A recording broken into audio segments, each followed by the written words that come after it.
বাঙালি বাড়িতে শীতকালে একবারও মটরশুঁটির কচুরি হবে না, এটা তো ভাবাই যায় না। শীতকাল পড়লেই কিন্তু যে কোনো বাঙালি বাড়িতেই এই মটরশুঁটির কচুরিটা রাতের দিকে প্রায়ই হয়ে থাকে।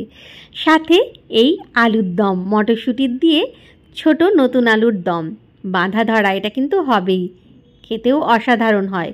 তবে এই মটরশুঁটির কচুরিটা পুরোপুরি ময়দা দিয়ে বানানো হয় বা হতো আগে, এখন কিন্তু অনেক বাড়িতেই এটা আটা ময়দা মিশিয়ে বানানো হয়।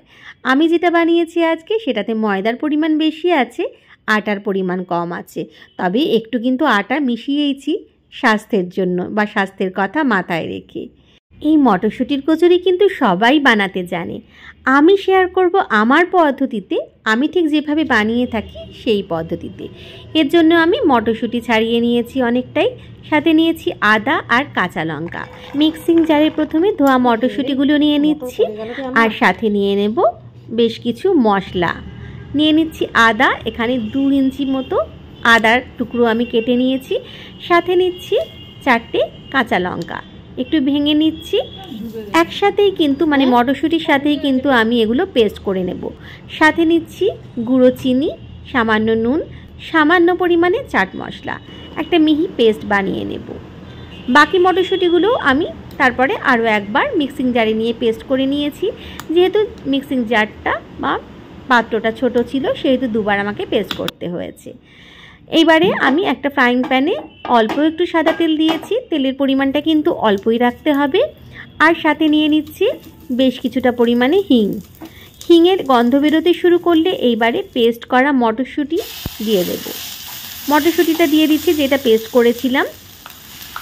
খুব ভালো করে এবারে মিডিয়াম টু হাই ফ্লেমেতে ভালো করে পুরটা আমি তৈরি করে নেব, একটু ধৈর্য ধরে ভেজে ভেজে। যেটা আমি আগে দিইনি সেটা হলো ভাজা মশলার গুঁড়ো। এই পুরটাতে দিলে কিন্তু বেশ সুন্দর একটা টেস্ট হয়। আমি বেশ কিছুটা জিরে, ধনে আর শুকনো লঙ্কা একটু শুকনো খোলায় ভেজে নিয়ে গুঁড়ো করে নিয়েছি। এখানে জিরের ভাগটা বেশি আছে, ধনের ভাগটা কম আছে, শুকনো লঙ্কা 3টে আছে। ব্যাস, এইবারে ভালো করে আমি মটরশুঁটি মানে বাটা মটরশুঁটিটা ভেজে নেব। বাকি সব মশলা তো দেওয়াই ছিল, আর কিছু দিইনি। খুব ভালো করে মিডিয়াম ফ্লেমে একটু ভাজা ভাজা করে তুলে রাখছি একটা পাত্রতে। একটু একটু মটরশুঁটি এখানে গোটা রয়ে গেছে, কোনো অসুবিধা নেই। এগুলো যখন পুড়ে দেব, পুর কিন্তু ফেটে যাবে না বা কচুরিও কিন্তু ফেটে যাবে না। নিয়ে নিচ্ছি একটা পাত্রে ময়দাটা বেশি করে নিয়েছি। আটা এখানে 1/4 কাপ মতো নিয়েছি, মানে যতটা ময়দা নিয়েছিলাম তার 1/4 কাপ মতো এখানে আমি আটার ব্যবহার করেছি। সামান্য ময়ামের জন্য নিয়ে নিচ্ছি সাদা তেল। এবারে সাদা তেলটা দিয়ে খুব ভালো করে ময়দাটা প্রথমে বেশ কিছুক্ষণ সময় ধরে ময়ামটা আমি দিয়ে নেব, যাতে সব জায়গায় তেলটা বেশ লেগে যায়। হাতে এইভাবে করে করে আমি ময়ামটা দিয়ে নিচ্ছি। যখন মুঠি করলে ধরা যাবে আর ভেঙে যাবে, হাত দিয়ে ভাঙলে তখনই বুঝবেন ময়ামটা ভালো করে দেওয়া হয়ে গেছে। এরপর পরিমাণ মতো জল দিয়ে ভালো করে আমি ডোটা তৈরি করে নেব। ময়ামটা একটু বেশিক্ষণ ধরে দিলে কচুরিগুলো একটু কিন্তু খাস্তা হবে, খেতেও ভালো লাগবে। মোলায়েম করে সুন্দর করে মেখে নিয়েছি আমি, ঠিক যেমন আটা মাখার জন্য আমরা মাখি রুটি করার সময়, সেই রকমই নরম করে মোলায়েম করে মেখে নিয়েছি। এইবারে ছোট ছোট লেচি কেটে নিচ্ছি। লেচিগুলোর মধ্যে আমি পুরগুলো ভরে নেব। যেমন সাইজের আপনি পুরি বানাবেন সেই রকম লেচি কাটবেন। আমি খুব ছোট করিনি, একটু মাঝারি সাইজের করে কেটে নিচ্ছি। তারপরে এর মধ্যে আমি পুরগুলো ভরে নেব। খুব ভালো করে গোল করে নিচ্ছি যাতে ফেটে না যায়। ফেটে গেলেই কিন্তু পুর বেরিয়ে যাবে, কাজেই একটু হাত দিয়ে ধৈর্য ধরে গোলটা ভালো করে করে নিচ্ছি। তারপর এর মধ্যে ফাঁক করে আমি পুরটা দিয়ে নেব। পুরটা বানানোর আগে আমি কিন্তু পুরগুলো বেশ সুন্দর করে গোল গোল করে নিয়েছি, যাতে এগুলো দিতে সুবিধা হয়। যতগুলো লেচি কেটেছি ঠিক ততগুলো আমি কিন্তু এখানে পুরের একটা গোল গোল করে এরকমভাবে হাতে করে নিয়েছি। এতে দিতেও সুবিধা হবে, পুরটা সব জায়গায় সমানভাবে ছড়িয়েও যাবে। লেচিগুলো সুন্দর করে এবারে বাটির মতো গোল করে নিচ্ছি। তারপরে আমি পুর দিয়ে নেব। পুরের পরিমাণ কিন্তু একটু বেশি করে ব্যবহার করলেই ভালো, তাহলে কচুরিগুলো কিন্তু খেতে ভালো লাগবে।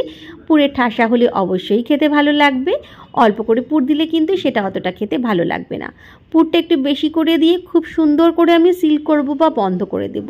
প্রথমে মুখটা এইভাবে বন্ধ করে নিচ্ছি, তারপরে এরকমভাবে উঁচু করে একটু হাত দিয়ে তুলে নেব, দিয়ে তারপরে এরকমভাবে গোল করে মুড়ে নেব। ঠিক যেভাবে আমি বানাচ্ছি এইভাবে গোল করে বানালে কিন্তু কখনোই পুর একটুও বেরিয়ে যাবে না, এটা কিন্তু আমি গ্যারেন্টি দিয়ে বলতে পারি।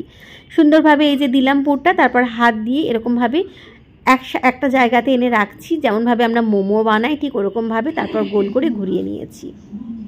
এইবারে আমি হালকা হাতে বেলে নেব একটু তেল দিয়ে দিয়ে। এইখানে চাইলে অনেকে ময়দা বা আটা দিয়েও বেলতে পারেন, তবে তেল দিয়ে বেললে কিন্তু বেশি ভালো হয়। আমি সবসময় তেল দিয়ে বেলি, তাই তেল দিয়ে আমি বেলে নিচ্ছি।